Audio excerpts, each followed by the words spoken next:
Hi there, this is Jeff Downs from Quantum Sales.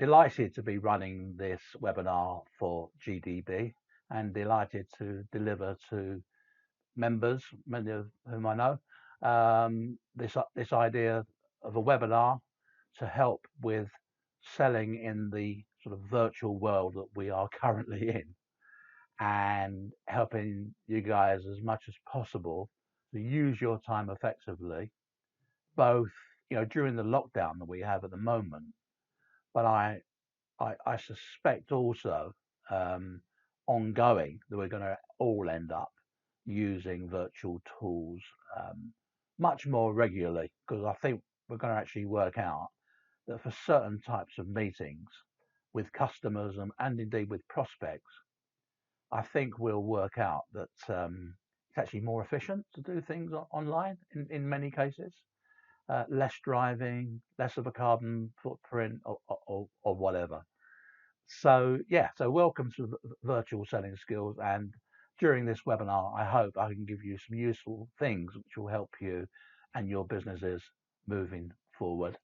I have to say, I look forward to seeing you in the real world as well before too long. I hope you enjoy the webinar.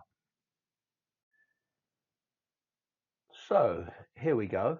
Maybe this is you at the moment, working from home, perhaps, or maybe in the office on a virtual call, and maybe slightly concerned or worried, or you may be looking forward to the idea of doing this kind of thing more regularly.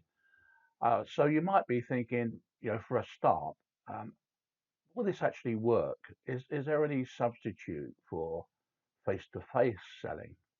Well, clearly, face-to-face selling is good from a kind of chemistry point of view. We all know that when we're actually in the room with somebody, there's certain things we pick up from a body language point of view that maybe we're not going to during a virtual call. And perhaps you're wondering whether it will be possible to talk to customers and indeed talk to prospects, people you haven't met before, in a virtual environment. So that may be worrying you at the moment. You might also be thinking, well, what about customers? What about prospects? Um, Customers, if you already know them well, you can imagine them going along with virtual calls, no problem. But what about prospects? We know how hard it is to engage with new customers, um, even in a face-to-face environment. Very challenging to get those appointments. So will we be able to get onto a virtual call and make the most of it? Well, the really good news is I believe that you can, and in many ways, the virtual environment gives us more opportunities to sell more effectively. But it does mean that we have to really perform the sales process extremely well. Just by way of introduction, I know some of us on the call today already know Quantum, already know me, but for everybody else, just to let you know, we've been in the sales improvement business now for the last 28 years. You will see some names you recognize on the screen there, and maybe some names you don't recognize. That's because we have worked with large companies, but we've worked with small and medium-sized companies as well. Our aim is always the same. It's to improve sales productivity, sales effectiveness. So people like Virgin Atlantic, for example, we worked with over a 10-year period. Likewise, MTV, Otis. And I'm one of the founders of Quantum. And I focused, as well as working with clients and winning clients, I focused on product development for Quantum. So some of my inventions over the years have been the sales proposition mind mapping tool, which some of you may be familiar with, system account planning, value added selling. I could go on, but I won't. uh, but just to say, I do know quite a bit about selling. Just a little bit about what our clients say about us. Here we have the first one here, Paul Waite, who was the general manager of UK sales and global accounts at Virgin Atlantic. And Paul calculated that every time he worked with us for a year, he got £20 million in return in terms of new business and protecting existing accounts. And we worked with Virgin for over 10 years. So, yeah, we helped them make quite a lot of money, actually. The other quick reference here is to Bill Evans, and Bill was the sales and marketing director of Otis. And with those guys, we managed to help them raise revenue from 35 million to 95 million, and their sold margins from a -3% to a +18%. So as you can see, we've got a fantastic pedigree, a great track record, and we are in the business of really spreading the word, um, and helping, whether that's with face-to-face selling skills or virtual selling skills. Just by way of a backdrop, we have a view about people in selling out there in all sorts of industries, the landscape, as we call it, and that big yellow circle represents all the people that are in sales, are in selling jobs. And the triangle within it represents the people who are in sales for the right reasons. But the people outside the triangle are people who are in sales for the wrong reasons. And there are quite a few of those people around. They go into sales because they want to meet people, or they want to travel, or they want a nice, you know, car and expense account, all for the wrong reasons. But within the triangle are people who are in selling for the right reasons. But there are definitely, we have observed, certain levels within the triangle. Right at the bottom, we call them the order takers, and those people, they're not really selling. They're going around meeting their customers, asking, what orders they have to place on that day, and that's it really. There's no real selling going on at all. And of course, in many industries, those sorts of salespeople have now been replaced by technology and e-commerce, etc. So, but there are still a lot of salespeople out there who are actually, they may not admit to it, but they are just order takers. That's what they do. And then a huge rump of the sales community is what we call the mediocrity. And the mediocrity, they're the people selling on price. Now, this takes on different guises. It could be making proposals. It could be responding to ITTs and RFPs and all that kind of thing. But basically, it's people that have a mindset that says, look, in this industry, you've got to be competitive. If you're not the lowest price, you're not going to win the business. And an awful lot of salespeople, I wouldn't want to put a percentage on it, but I would say the majority of salespeople actually are in that category. They are, in that sense, they're mediocre. They're the same as everybody else. They're not differentiating themselves or their companies through their sales practice. They're just being the same, and they are just quoting prices and hoping they're going to win the business. Kind of people who believe that actually proposals and quotations are the objective, and the order will just follow. But then above that are added value sellers. And these are the people who can sell at higher prices. They can actually take a competitor's price, show that their price is higher, but can demonstrate what the added value is and why the customer should commit to them. So that really is a bit of an aspiration zone for much of the mediocrity. And right at the very top, this probably is only 1-2% of the population in sales, what we call world class. And world class salespeople can sell that value in any market. In other words, they don't rely on the technical knowledge and the product knowledge and the industry knowledge, but their skills are so well refined that they can go and sell value in any market, in any situation. So what I would say to you is, wherever you are in that little triangle, my assumption is that you would like to work towards being at the peak. And whether that be face to face or facing the challenges of virtual selling, my assumption is you would want to do everything possible to be in that top bracket. And that's whether you're a business owner selling your own business, or whether you're a managing director with teams of salespeople, whether you are a salesperson, a sales director. I'm hoping that that's an objective we can all share to become world-class salespeople. Our agenda today on the webinar, let me run you through it. I'm going to talk about our objectives, go over 4 deadly mistakes that we see salespeople making or people making in the virtual environment, go over some virtual selling basics. Then we have a little framework called the 8 musts for an effective virtual sales call. And that is a practical framework for you to use. And then stepping back a little bit and just going back to basics in terms of understanding what it is that people really buy, a little bit around the psychology on that one. And then I'm going to give you a fantastic tool for building customer commitment using questioning and listening. 5 simple steps.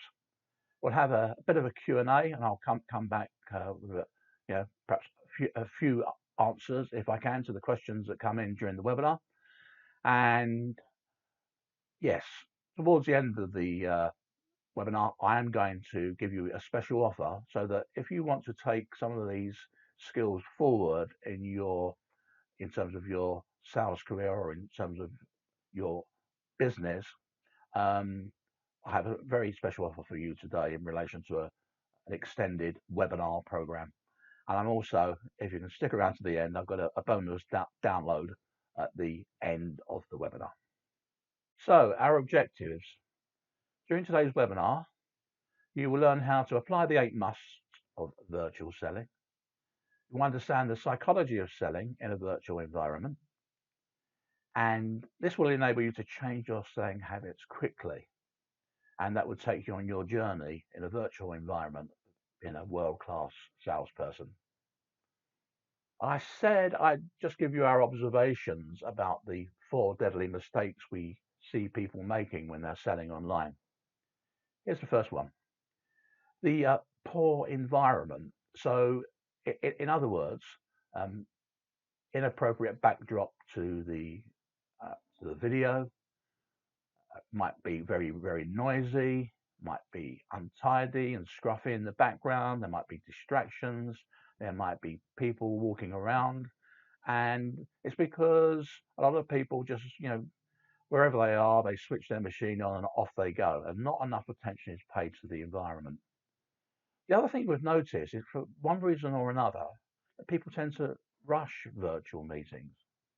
It seems to be completely different to a face-to-face situation where we we have a cup of coffee, we sit down, we relax in the meeting room or what have you, and people seem to have trouble getting that same degree of relaxation and setting a proper time frame for the meeting in a virtual situation. Lack of planning. Well, we witness lack of planning generally. If there is any plan for a sales call, often it's just in somebody's head. Sometimes it's done very quickly in the taxi on the way to the call. And there's no real thought given to what it is that they actually want to achieve during the sales call. What are the outcomes? And that lack of planning, in a face-to-face situation, you get forgiven, but in a virtual situation, it will really come back and bite you. So lack of planning is something we observe. And fourthly, we've seen people reverting to just phone calls or audio calls. So the point is that great, it's a bit simpler, isn't it? Hit the phone, have the conversation, or be shy about being on a Zoom call and showing your face and your background and all the rest of it. But in actual fact, even in a virtual situation, it does add. The fact, if you can have visual as well as audio, it does add. Just to give you an idea of what I'm talking about there, that some research that was done a few years ago now, research on communication at Harvard Business School. And what they did was they got one of the speakers, one of the professors, to deliver a speech just verbally, first of all. And so the speaker went off and prepared 100% what they wanted to say. When they measured what was actually said, it was down to 80%. And then they measured how much was actually heard by the audience. And then they measured how much was retained. And after 3 hours, only 40% was retained. And after 3 days, only 15% was retained. And after 3 months, you're probably guessing, hardly anything was remembered. But the fascinating thing was they then asked the speaker to make the same speech, but to use visual aids. And so this time, with the visual delivery, approximately 60% was remembered after 3 days. That's a fourfold increase. And even after 3 months, it was still at 40 to 50%.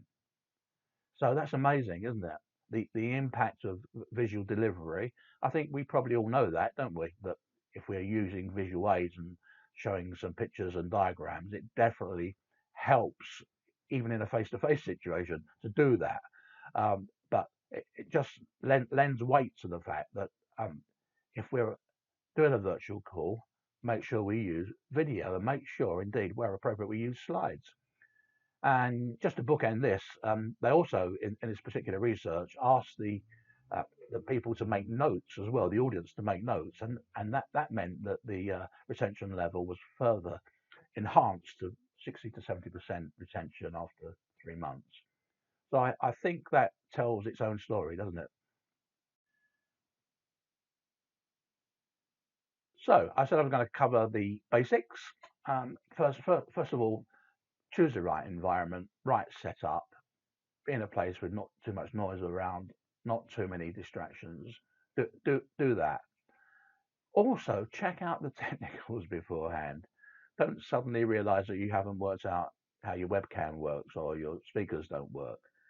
Make sure you test that well ahead, because like all sales calls, a virtual sales call is very precious. So you need to put the effort in to getting the technical side sorted out beforehand. You need to feel confident about that and plan and prepare thoroughly. As I mentioned, most people don't do that. But in a virtual environment, it's very important that you plan and prepare thoroughly, because by definition, it tends to be a tighter environment. There's less scope for the niceties, if you like, and you have to be very direct and very professional. And agree a realistic time span for the meeting, so you can feel comfortable. If you're going to agree an hour, you agree an hour, and you then know that's the time frame you're working with. If it's a 45-minute, you know that. So just get the basics right, right environment, technical sorted out, have a plan, and make sure you agree a realistic amount of time.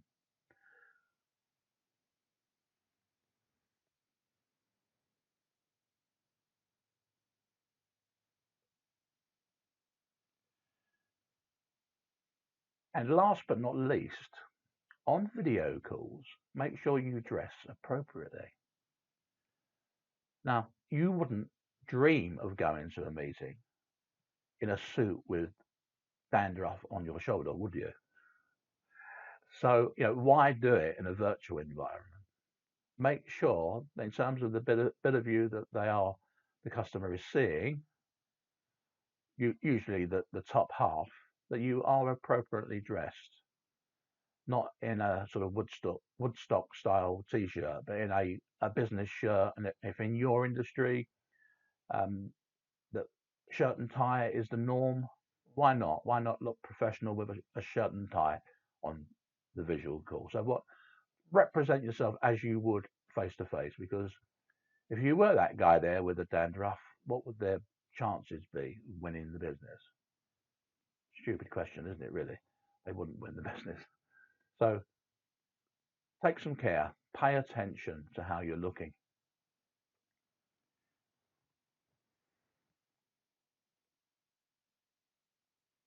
Next,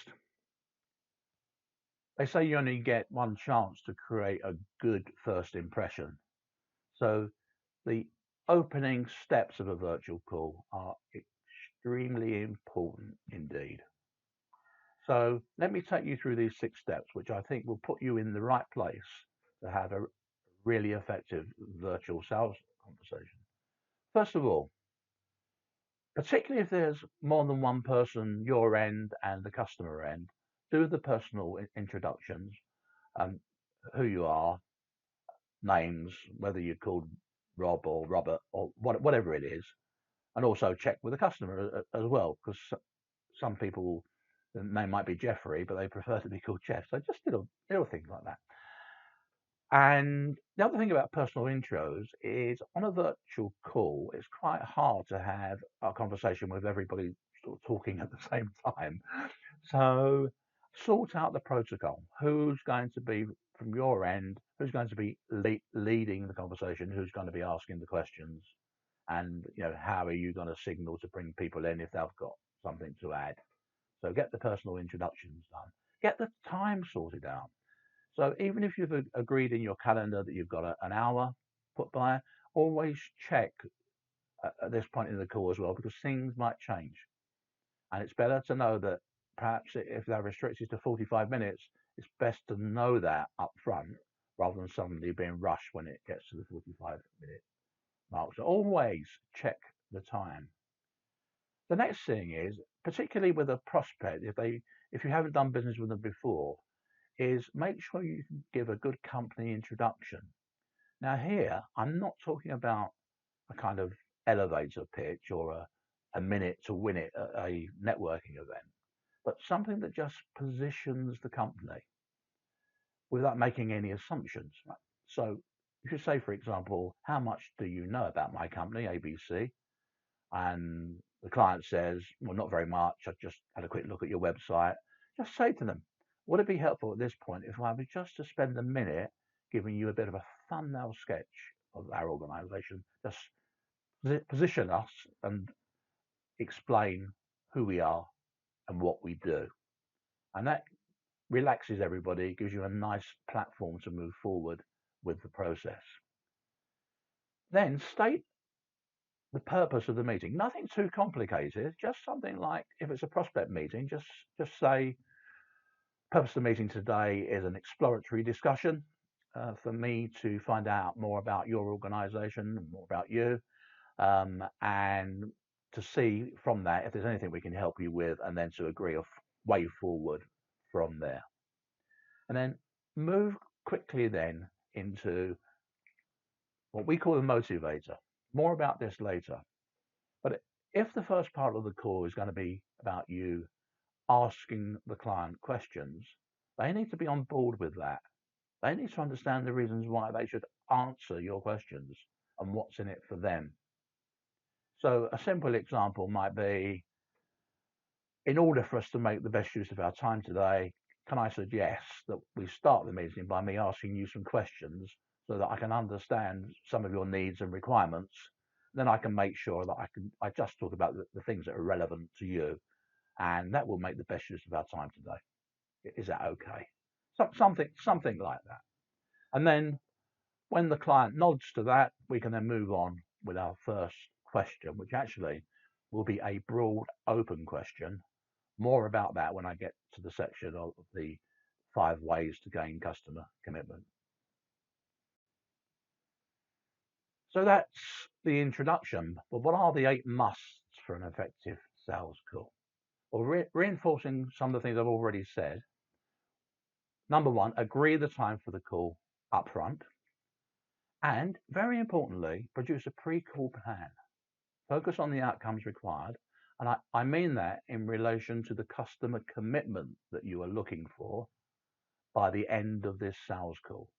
So the customer commitment might be they place an order with you, great. But if you're in a business where in actual fact is a longer sales process and it takes several meetings, it might be the commitment you're looking for is another meeting in the diary. It may be an introduction to somebody else who's in the decision-making process.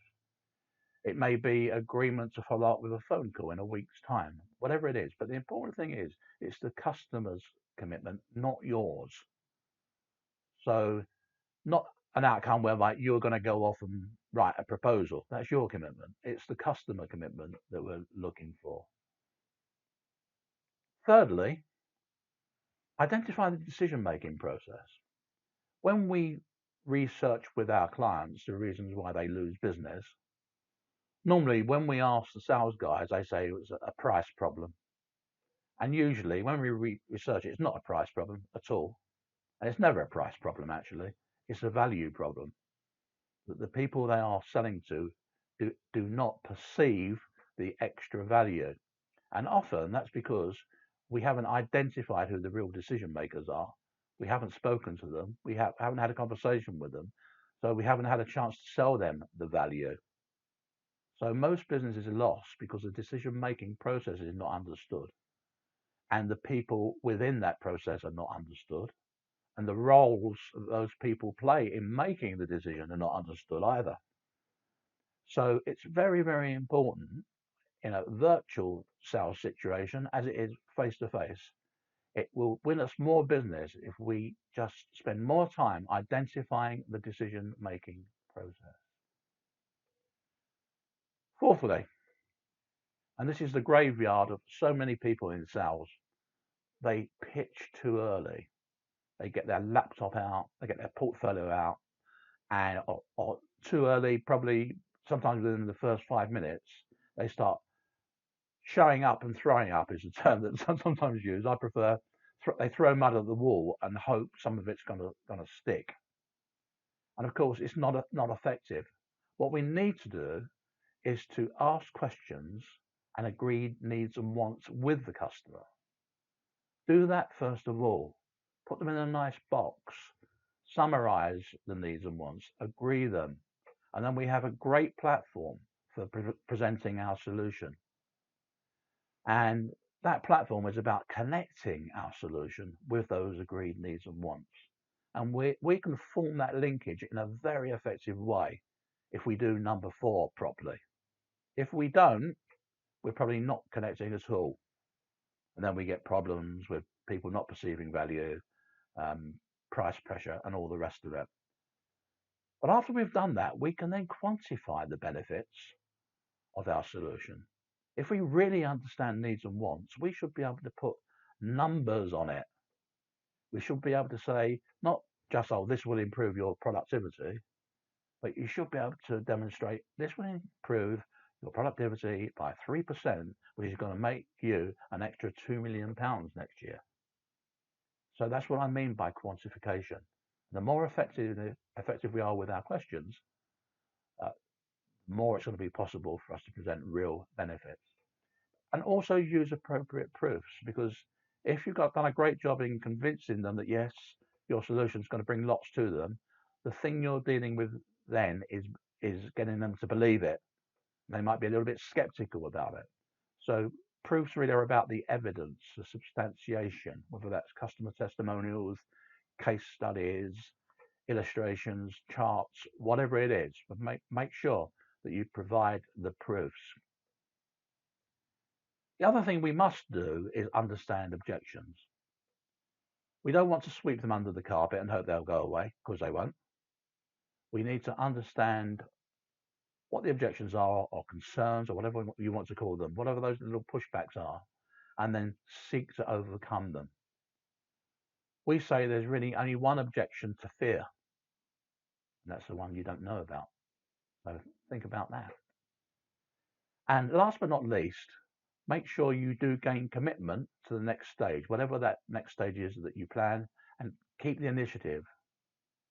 So in your pre-call plan, you've looked to achieve certain things, but then keep the initiative so that you follow up. Even if the customer says, I'll call you in a week's time, say that's fine. I know you're busy, so if I don't hear from you next week, I'll give you a call first thing the following week, or whatever it is. But always keep the initiative. So that's the 8 musts for an effective virtual sales call, and in fact, any sales call that you do. If you stick to those rules, I guarantee you that will improve your sales productivity, improve conversion. Is it worth it? Well, I would say it is, because if you, for example, have a 3-to-1 conversion ratio, that's probably pretty good, but it still means 2/3 of your time is actually wasted.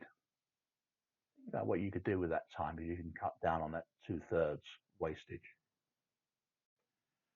Let's step back now and just think about, from a psychological point of view, what it is that people buy. And we ask the question in our workshops. We say to people, what do you think people will buy? And normally, the most common term that comes back is they buy the benefits. So we say, okay, they buy the benefits. All right, then. So what's the benefits of a golfing umbrella? And they say, oh, yeah, keeps you dry, uh, stores nicely within your golf bag. Um, it can actually keep the sun off of you. It can shield you from the wind. You can advertise on it because it's got a nice big span on the kind of etc. etc. But we then point out to them, look, you're not ringing our bells there. You're not ringing my bell. I'm not looking for any of those things. And it's not really, I'm not going to buy any of that unless it relates to what I'm looking for. So just a bit of vocabulary really here. Look, the features of a golfing umbrella, we can analyze. We know that the canopy is made from polyester. We know it's got a wooden handle. It weighs about a kilogram or whatever it is. And we can list those for our products and services. That it's the facts. We can also list, without any engagement with the customer, the functions which our product and service can deliver. So we can talk about keeping the rain off, keeping the sun off, convenience, easy to stop, all those sorts of things. But we started off by saying people buy the benefits, and they do. But the point about benefits is it's the payoff the customer gets from the advantages that you have in relation to their needs and wants. So the features and advantages are fixed, and you can analyze those, and you should analyze those. But the customer's needs and wants are different, and are different for every single customer and every single prospect, because every single human being you're selling to is unique. So we need to understand needs and wants. A really great model for understanding needs and wants is actually this is something from Sigmund Freud originally, when looking at psychology of human behavior. And he said that human behavior is a bit like an iceberg. You've got the one ninth above the surface, and you've got the other eight ninths beneath the surface. So if you look at human behavior, it's easy to see it's the tip of the iceberg. What's much more difficult to understand is the reasons for the behavior. Why do people do the things they're doing? So if somebody, I don't know, somebody likes to go swimming, why do they like to go swimming? If they go to a football match, what do they get from that? Why do they do that? They like going to the opera, cinema, whatever. What's the reasons for behavior? And without exploring it further, if we just look at it at face value, all we see is the behavior, the reasons for behavior. This translates when we ask somebody a question into tip of the iceberg answers and what they really mean. Now, the tip of the iceberg answer we call the right answer.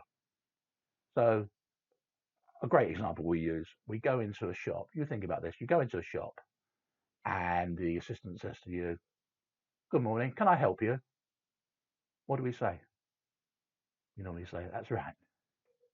We say, "It's okay, I'm just looking."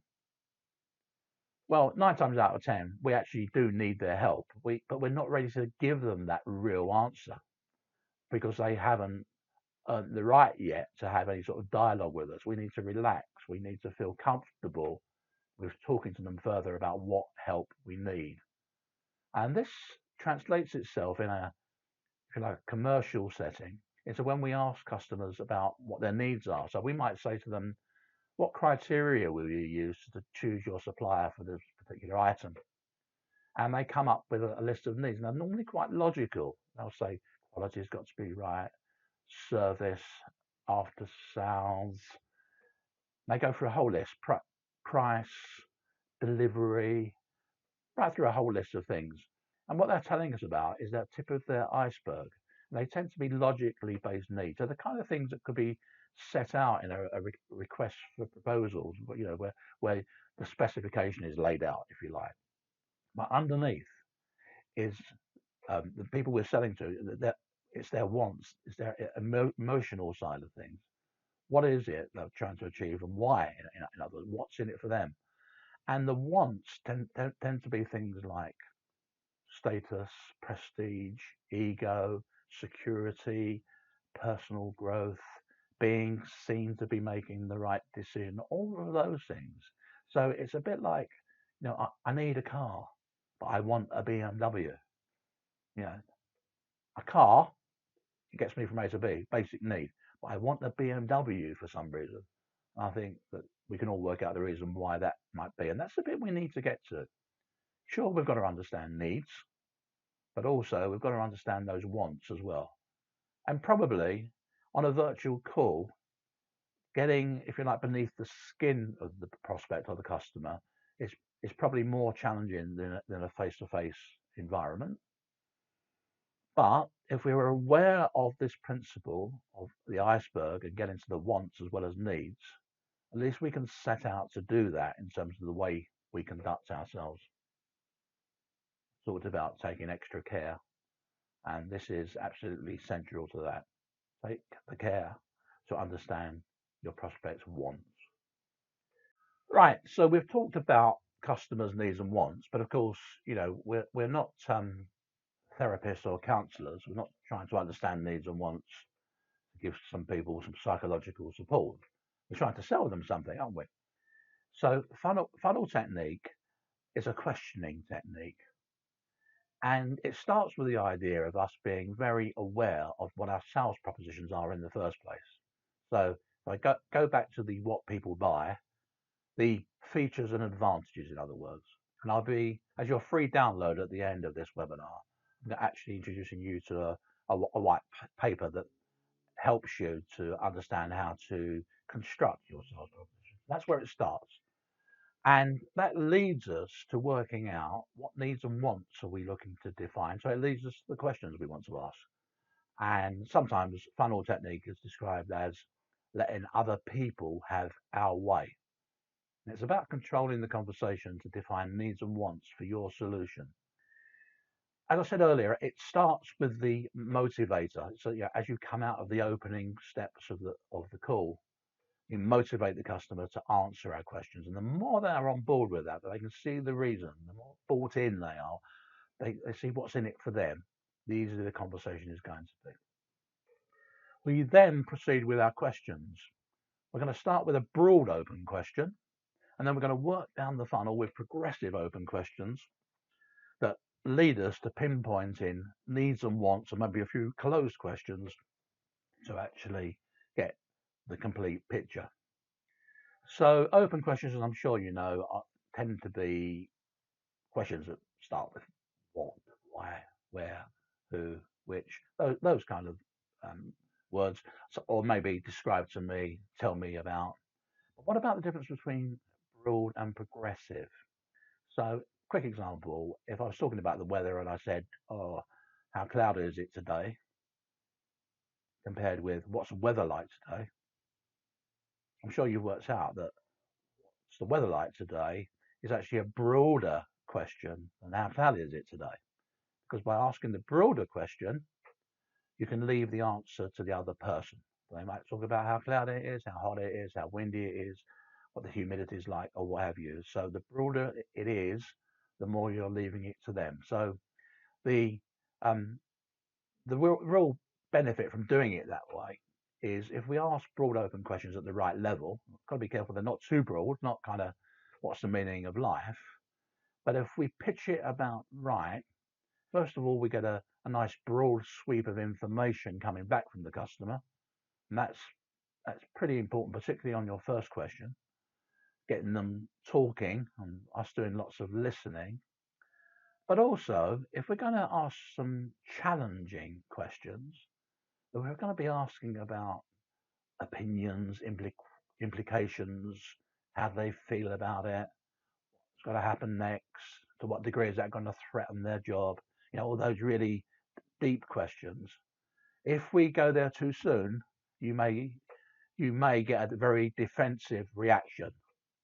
So if you ask a question like, what's going to be happening at your next appraisal then?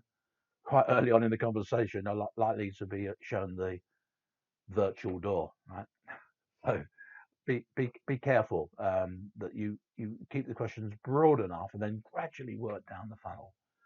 And then once we've pinpointed needs and wants, the really strong thing, the really great thing about funnel technique is that number five, stage five, we summarize and agree the needs and wants of the customer. So this is where we say, thanks very much for the information you've given me. Would it be helpful if I was just to summarize the key points? And then maybe you can let me know if I've understood them correctly. Customer says yes, so we summarize the needs and wants. You ask them, is there anything they'd like to add? We call that a sweeper. And at the end of that, we've got a nice box with a red ribbon tied around it, exactly what it is the customer is looking for. And I would say that if you can do this in the virtual world, but in the face-to-face world as well, if you can do this well, you're probably 85% way there to achieve a customer commitment, to achieve a sale. Funnel technique, pre-call plan, so that you actually know what it is you're funneling for in the first place. And you're 85% there. Presenting the solution, handling objections, closing things off, that's relatively straightforward. It's like falling off of a log, really, if you get this bit right. Right, just a couple of questions that have come in. The the first one's an interesting one. It's to do with do you think that we will be doing more virtual selling in the future? Um, well, what do you think? I mean, probably yes, because I think with the recent lockdowns and restrictions with travel, I think it's probably made people wake up to the idea of how much time can be saved on virtual calls rather than driving 2-3 hours each way, and how efficient it is and how productive it is. And obviously, the technology has been around for a long time, but we are creatures of habit, and I'm wondering whether recent events have actually changed those habits. So I think there will be more use of the technology, Zoom and Skype, Teams, etc., that which will mean we'll be doing more of this. Look here. Yep. Yeah. Another question, a kind of related question, is to do with will the customers and prospects play ball with this kind of thing? Well, I think we're all on a learning curve. I think on the seller side of things, we're getting used to the virtual environment, and I think we've got to respect the fact that that will apply to our prospects and customers as well. But I think if they are handled professionally and confidently, I think the customers and prospects will soon come on board and actually get to welcome the idea of these virtual calls, because they need, on the buying side of things, they need to be efficient as well. Just time, yeah. One more, one other question coming in here. Yeah, it's about the what we miss really. The question is, can virtual really replace a face-to-face conversation? Well, it's different, isn't it? You certainly you do miss out on that sort of chemistry that happens when two or more human beings are in the room together. That sort of animal instinct, if you like. So no, I don't think it can fully replicate that environment. But I do think that it represents more opportunities than it does challenges as well, because I think it forces us to be better prepared, and it forces us to exert more control over the conversation that we have. So yeah, time's moving on, so I'll respond offline in relation to the other questions that have come in. I mentioned up front that there would be a special offer at the end of this program. Something that we've decided to take online is our program, the Quantum Certificate in Professional Selling. it's in several parts, but part one is the value added selling module. And that module, which is now been committed to a webinar program, module one is the principles of how to sell. Module two, I'll just whip through these, how to develop and refine our questioning and listening skills. More on funnel technique around defining needs and wants for our solution. More detail about defining our sales propositions. Likewise on how to open a meeting effectively. And just zipping through a few here, presenting benefits, handling objections, how to manage price pressure. What happens when we get a price objection? How can we turn that around to our advantage? And closing the deal or gaining commitment to the way forward. So that's the Quantum Certificate in Professional Selling Part 1, Value Added Selling. And today, as a special offer, the usual price for this and the published price is £325, and the offer price is going to be just special offer for people on the webinar today, £199. So for this program, you get a certificate at the end, which gives you your certificate of achievement, which it could be, very valuable to certain people. And I'm going to chuck in a couple of bonuses as well. One is I've talked about pre-call planning a lot, and we have a template which is worth £75, and that goes through all the steps that you need to prepare before setting up a virtual call. Another bonus I'm going to give you as well is the objection obliteration tool. So this is something that helps us to anticipate the objections we're going to get. It's worth 50 quid. I'm going to chuck that in, and it actually, as I say, anticipated objections and then our best possible responses. That's a great little tool. So when you put all that together, with those bonuses, we've got a total value of £450, and today's offer is £199. But as you'll be seeing, only £50 for the first 10 early bird bookings. That's a saving of £400. So overall, all right. So £400 saving, but it's only for the first 10 early bird bookings. So if you press the Learn More button below, you'll be able to go to the Eventbrite booking page and secure your webinar place. Oh, I almost forgot. I said I promise you a bonus download from this webinar. And here it is. You can download by pressing the download button. And it is a great white paper on how to convert your value propositions into sales propositions. So what I mean by that is if you have an overall, from a marketing point of view, if you like, how you add value, how do you convert that into individually tailored sales propositions for each member of the decision-making process.